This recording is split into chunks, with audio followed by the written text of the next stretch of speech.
Picture this. You are swimming in crystal clear water, watching a sleek reef shark glide past you. Beautiful, right? Now imagine that same shark, but its jaw can shoot out of its head like an alien. Its body is pale pink and squishy. It has 300 needle-sharp teeth arranged in rows like a nightmare. And it has been swimming the ocean depths since before the dinosaurs. Welcome to the deep sea, where sharks stop looking like sharks and start looking like something that crawled out of your worst fever dream. See, there is a pattern in the ocean. The deeper you go, the weirder everything gets. And sharks, oh man, sharks take this to a whole new level. We are talking about creatures that glow in the dark, sharks that are older than most countries, and species with body horror features that would make H.R. Giger jealous. Scientists call some of these changes deep-sea gigantism and deep-sea deformation, but honestly, absolutely terrifying works just as well. Let's start at the surface where things are still relatively normal. You've got your great whites, your reef sharks, your tiger sharks. These are the sharks you see in documentaries and movies. They're streamlined, powerful, and yeah, they've got teeth, but at least they look like what you expect a shark to look like. They live in the epipelagic zone, that top layer of ocean from the surface down to about 650 feet. There's sunlight here, the water's relatively warm, and life makes sense. But then you start descending. At around 650 feet, you enter the mesopelagic zone, also called the twilight zone. And this is where things start getting weird. The sunlight is fading fast. The pressure is building. The temperature is dropping. And the sharks living here have started developing some genuinely disturbing adaptations to survive. Take the cookie cutter shark. This little guy is only about 20 inches long, but don't let the size fool you. During the day, it hangs out at depths of up to 12,000 feet, but at night it rises up to shallower waters to feed. And here's the creepy part. It has suction cup lips, and it literally latches onto whales, dolphins, and even submarines, takes a bite with its circular razor-sharp teeth, and twists. It leaves these perfectly round chunks of missing flesh, like someone used an actual cookie cutter on the victim. The brown collar on its neck acts as a lure, making it look like a smaller, harmless fish. It's basically catfishing its prey, before taking a chunk out of them. Are they dangerous to humans? Well, there's been at least one attack on a swimmer, and you definitely don't want to encounter one on a midnight swim. But hey, at least they're small, right? Now we're getting deeper, and the sharks are starting to look less like predators and more like something out of Subnautica. Remember that game? Where you descend into an alien ocean and everything gets progressively more horrifying? Yeah. Real life apparently took notes. Let me introduce you to the lantern sharks. These guys are small, most of them only about 18 inches long, but what they lack in size they make up for in pure nightmare fuel. They're called lantern sharks because they glow in the dark. I'm not kidding. They have light-producing organs called photophores covering their bellies and sides. In the pitch-black waters from 650 to 6,500 feet deep, these sharks are literally swimming disco balls. The velvet belly lantern shark sounds like a band from the 90s, but it's actually one of the coolest examples. It uses its glow for counter-illumination, meaning it matches the faint light from above to become invisible to predators looking up at it from below. It's like having a built-in invisibility cloak. And get this, the dwarf lantern shark is the smallest shark in the world. It's literally smaller than your hand. 8 inches long, but it has a head that makes up a quarter of its body and over 60 teeth crammed into its tiny mouth. It is like nature made a shark, hit the shrink button, and then forgot to shrink the teeth. Adorably horrifying. Then there is the kitefin shark, the largest known bioluminescent vertebrate on Earth. It can grow up to 6 feet long and glows blue in the dark. Imagine being a deep sea fish and seeing this 6-foot glowing torpedo coming at you out of the darkness. No thank you. Glowing. But wait, it gets worse. We are descending into the bathypelagic zone now, the midnight zone, starting at about 3,300 feet and going down to 13,000 feet. This is where we find the goblin shark. And I am just going to say it. This thing is absolutely horrifying. midnight zone. The goblin shark looks like someone took a regular shark, stretched its nose into a long flat blade, forgot to give it pigment so it turned a sickly pink color, and then, as a final insult, gave it a jaw that can shoot forward out of its mouth at 10 feet per second. That is faster than most fish can swim. It is called slingshot feeding, the fastest jaw protrusion ever recorded in any fish. The goblin shark hovers in the dark, using its spatula-shaped snout covered in electrical sensors to detect prey. And then, when something gets close enough, bam! Its jaw rockets forward, extending 8 to 9% of its total body length, and snaps shut on whatever unfortunate creature wandered too close. Slingshot.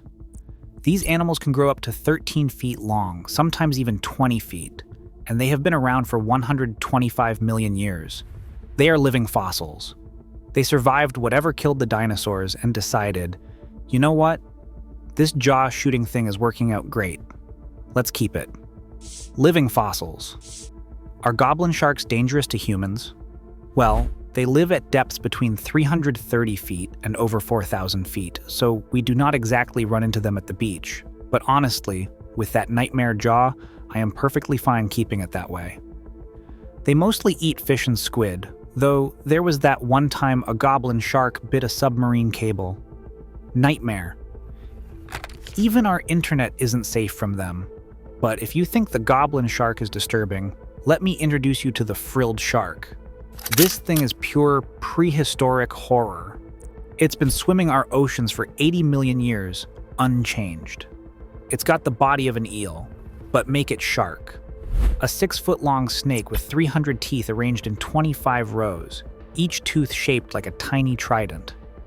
These teeth glisten white in the dark water, probably luring in prey that think they're seeing something tasty, only to end up becoming dinner instead. The frilled shark has 6 pairs of gills that are frilled at the edges, giving it this ruffled collar look that's equal parts fancy and terrifying. The mouth is at the end of its snout, not underneath like most sharks, so when it opens its jaws, it looks like a snake about to strike. Scientists think it might actually coil up and strike at prey like a snake too. Some researchers believe this is what inspired all those old sea serpent legends. Sailors would glimpse these things writhing near the surface and think they'd seen a monster. And honestly, they weren't wrong. These creatures live between 390 and 4,200 feet deep, usually hanging out near the ocean floor. They have weak jaw strength despite all those teeth, so they probably ambush their prey rather than chasing it down. And here's something wild. Female frilled sharks have a gestation period of up to 3.5 years. That is longer than elephants. The pups hatch inside the mother and then stay there, feeding on their yolk sacs until they are about 20 inches long. Are they dangerous? Well, they are not particularly fast swimmers, and they live too deep for us to encounter them normally. The few times they have been seen near the surface, they were usually sick or dying, but with that mouthful of needles, I am good staying on land. Now we are going even deeper, past 3,000 feet, approaching the abyssal pelagic zone. This is where we meet the Greenland shark, and this creature is on a whole different level of disturbing because of one simple fact. They can live for over 400 years. 400 years. The oldest one ever found was estimated to be 392 years old. That shark was born in 1627. It was swimming around when the Pilgrims were still settling America. It has been gliding through the freezing Arctic waters through the entire history of the United States. These sharks do not reach sexual maturity until they are about 150 years old. Just let that sink in. Greenland sharks are massive, growing up to 21 feet long and weighing over 2,000 pounds. But they move at a glacial pace, literally. Their average swimming speed is 0.76 miles per hour. That is slower than you walk. They are called sleeper sharks because they are so lethargic. And yet, despite being slower than a Sunday morning, they somehow manage to hunt and eat seals. Scientists found seal remains in their stomachs that still had body heat, meaning these sharks are catching live, fast-moving seals despite being the slowest sharks on Earth. It is genuinely baffling. But here is where it gets really weird. Their flesh is poisonous. Greenland shark meat contains high levels of trimethylamine oxide, and if you eat it fresh, you will experience symptoms similar to being extremely drunk. Incoherent speech, seeing visions, staggering around, and then passing into an almost coma-like sleep. The Inuit people call someone who is drunk shark sick because of this. The flesh has such high levels of urea that it smells like ammonia. Some people in Iceland still eat it as a delicacy called hakarl, but only after burying it for weeks and then hanging it to dry for months to make the neurotoxins disappear. And as if that wasn't enough, most Greenland sharks are partially or completely blind because of parasites. These little parasitic copepods attach themselves to the shark's eyes and just hang out there, dangling like horrific decorations. But the sharks don't care. They hunt using their other senses. Are they dangerous to humans? There's one anecdotal report from 1859 of a Greenland shark being found with a human leg in its stomach, but that was probably from scavenging. These sharks live in waters too cold for swimming, and they're so slow you could literally swim away from one. Still, something about a 400-year-old, partially blind, toxic giant lurking in the deep is profoundly unsettling. But we haven't even talked about ghost sharks yet. Also called chimeras or ratfish. These aren't technically sharks, but they're close relatives that split off from the shark family tree about 400 million years ago. They're called ghost sharks because of how they look. Pale, almost translucent skin, massive eyes that reflect light in an eerie way, and they glide through the water like spectral apparitions. Some people say they look like Zero, the ghost dog from Nightmare Before Christmas. And honestly, that's pretty accurate. These creatures live at depths beyond 6,500 feet in some cases. They have big bulbous heads, wing-like pectoral fins, and long rat-like tails. Male chimeras have a retractable sex organ on their foreheads. On their foreheads. They also have a venomous spine. Their dorsal fin. Instead of teeth, they have permanent tooth plates that crush their prey. Their huge eyes help them see in total darkness, and they have sensory organs covering their heads that detect electrical signals from prey moving through the water. We barely know anything about them. They are so deep and so rarely seen that most species have only been discovered in the last couple decades. There are maybe 50 known species, but there could be more lurking down there that we have not found yet. Here is what is really disturbing. All of these deep-sea sharks are threatened. Not by natural predators.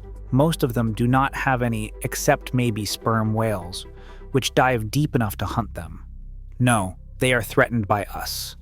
Deep-sea fishing operations are pulling these creatures up as bycatch.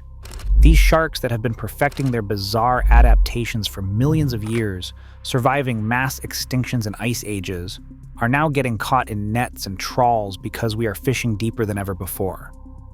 And because they live in such extreme environments, they reproduce incredibly slowly. Remember the frilled shark with a 3.5-year gestation period? Greenland sharks take 150 years to reach sexual maturity. These are not species that can bounce back from overfishing. Once they are gone, they are gone. The deeper you go, the less we know. Scientists estimate that we have explored less than 20% of the ocean floor. The hadal zone, those deep ocean trenches below 20,000 feet, is almost completely unmapped. We know more about the surface of the moon than we do about these depths, and every time we send a submersible down there, we find new species, new sharks, new horrors. What is down there that we have not discovered yet? What is lurking at 30,000 feet in the Mariana Trench? Are there sharks down there that make everything we have seen so far look ordinary? Does the goblin shark look normal? Or are these creatures something else entirely? Adaptations more extreme than anything we have seen? Goblin shark. The ocean is a gradient. Start at the surface with your standard sharks and descend into progressively more disturbing waters. Each zone adds new nightmare fuel. Glowing sharks, shooting jaws, snake-bodied living fossils, 400-year-old toxic giants, ghost-like apparitions with foreheads from hell. And the scientific explanation for why this happens actually makes it more disturbing, not less. Down there, food is scarce. Light is non-existent. The pressure would crush a human instantly. The cold is near freezing. In these conditions, evolution has created the most alien-looking creatures on our own planet. Bioluminescence to find mates in the dark. Massive jaws that can shoot forward so they do not miss the rare meal. Slow metabolisms and extreme lifespans. Soft, gelatinous bodies to handle the pressure. Every single horrifying feature has a purpose. The deep sea is not some alien planet. It is right below us. These creatures are not mythological monsters from stories. They are real. They are down there right now, gliding through the darkness, hunting, surviving, doing what they have done for hundreds of millions of years. So the next time you look out at the ocean and see nothing but peaceful blue water, remember what is underneath. If you could somehow survive the descent, you would pass through layers of increasingly disturbing sharks. From the familiar to the bizarre to the absolutely nightmare-inducing. The ocean has been hiding these creatures in plain sight, or rather, in plain depth, for our entire existence as a species. We are only just starting to discover them.